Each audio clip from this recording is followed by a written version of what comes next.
Nagbabalik na naman ang prankster na pinakamalupit sa Northern Samar. Ito na ang bago nating prank. Maglilibre tayo ng gupit, pero gagamitan natin ng twist. Una natin gagawin, maghahanap tayo ng ating mga target. Ayan mga idol, so may target tayo. At dahil sumahod na tayo kay Mita, so hindi natin susuluhin yung ating sahod. Magbibigay tayo ng 2 kilong bigas. Thank you. Hey. Thank you, boss. Pero gagamitan natin ng twist para mas maganda. I-prank natin yung ating target. Boss, libre lang. Wala, sir. Uwi na ako. So trailer pa lang yun. Let's go! Okay, so ayan, bibili muna tayo ng bigas. Go ate, pabili po ng 2 kilong bigas. Okay, let's go. So mga next vlog, so may target na tayo. Busing, musta buhay-buhay? Okay lang naman. Okay lang?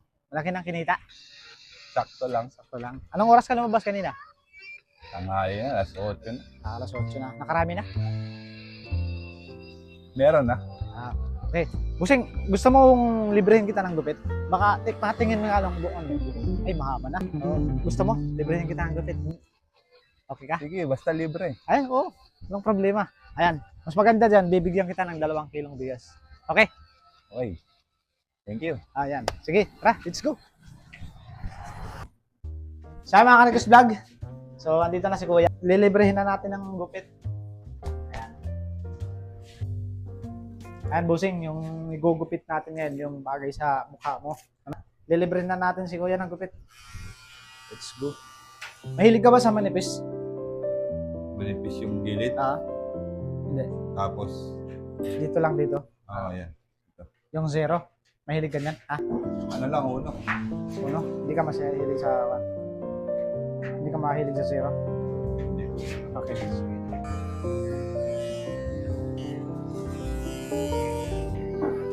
Parang may naamoy ako hindi maganda. Okay, Busing. Okay na to, Busing. Okay na to. Tamang ganyan, sir. Okay na. Alam mo, libre. Libre nga. Libre. Libre nga. Ayan. Sir, bakit naman ganito? Ha? Bagay lang. Nakakahiya paglabas ko nito. Ha? Nakakahiya. Okay lang. Bagay lang naman sa'yo. Ayan o. Parang si Dragon Balls. Guwapo naman ah. Ganyan ba, sir, ang pagka-libre? Oo. Utya. Sir, Okay. babayad daw. Okay. Babayad daw, sir. Ha? Babayad. Librehin kita. Librehin.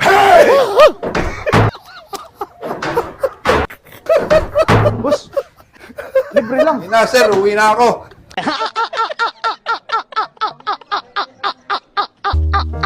Sakto to, bossing. Wala akong panggupit. Wow. Stiga. Kapalad ka, Busing, na ikaw yung napili natin yung gupitan. Thank you, bossing. Okay. Thank you. Sana marami ka pang matulungan. Thank you, Busing.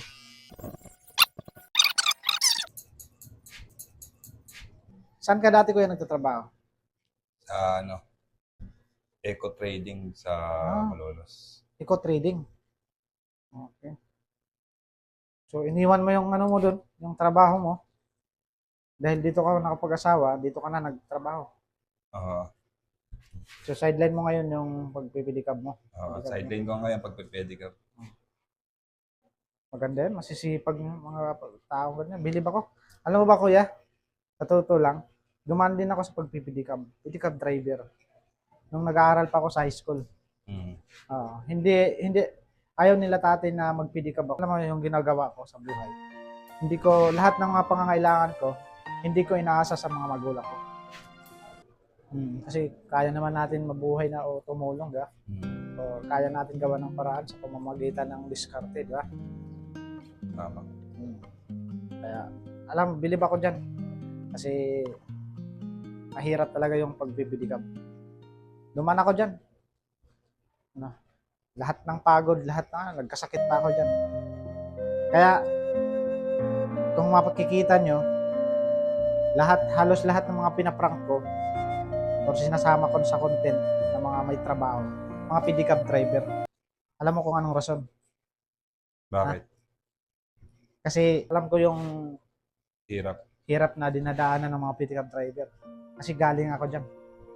Kaya, sa totoo lang, mahal na mahal ko yung mga pedicab driver. sila yung una kong target pag nagbibigay ako ng konting tulong. Kasi galing talaga ako dyan. High school ako, nung nag-aaral ako, dumidiskarte para makipambahag. Hindi na ako humingi sa magulang ko. Magulang ko, galit sa akin pag nagpipidikab. Pero, yung ginagawa ko, tumatakas ako sa bahay. Tumatakas ako sa bahay. Para makapagpidikab lang. Hindi ako nagsasabi na magpipidikab ako. Kasi magagalit sila eh.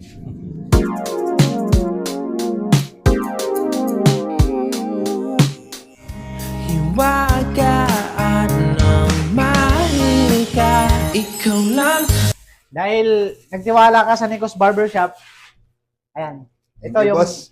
Ito yung 2 kilong bigas. Tulong na para sa pamilya. Thank you, Dagdag sir. kita. Thank you.